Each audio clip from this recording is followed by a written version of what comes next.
আপনার সংসদের চতুর্দিকে যতক্ষণ পর্যন্ত বিল পাস হবে না এতক্ষণ পর্যন্ত আমরা উঠবো না। বিরোধী দল হিসাবে, বড় দল হিসাবে জামাতে ইসলাম আগামী সেশনে, আগামী আপনার ইয়েতে এই বিল উত্থাপন করবে যে আমরা কাদিয়ানিকে কাদিয়ানি বলবো, মুসলমান বলবো না। এই কাদিয়ানি মাইনরিটি এইটার আপনার বিল উত্থাপন প্রস্তাব দিবেন।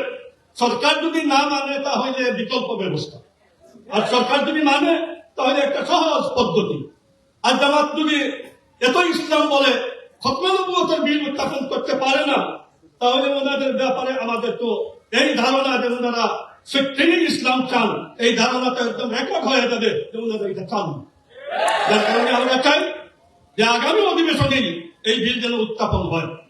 সরকার যদি এতে রাজি না হয় আর এই বিল প্রত্যাখ্যান করে, তাহলে নভেম্বরের দিকে কোনো মিটিং টিটিং না করে, আরো বহু বুজুর্গানের দিন এই প্রস্তাব দিয়েছেন, মশওয়ারায় বসে তরতিব বানান, আর নভেম্বরের কোন এক তারিখে সুযোগ সুবিধায় আপনার ঢাকার দিকে লং মার্চ, সারা ঢাকার রাস্তাঘাট সম্পূর্ণ অবস্থান, কোনো অস্ত্র নাই, কোনো মারামারির কোনো ব্যবস্থা নাই, খালি হাতে আমরা অবস্থান করব যতক্ষণ পর্যন্ত এই সম্পূর্ণ আপনার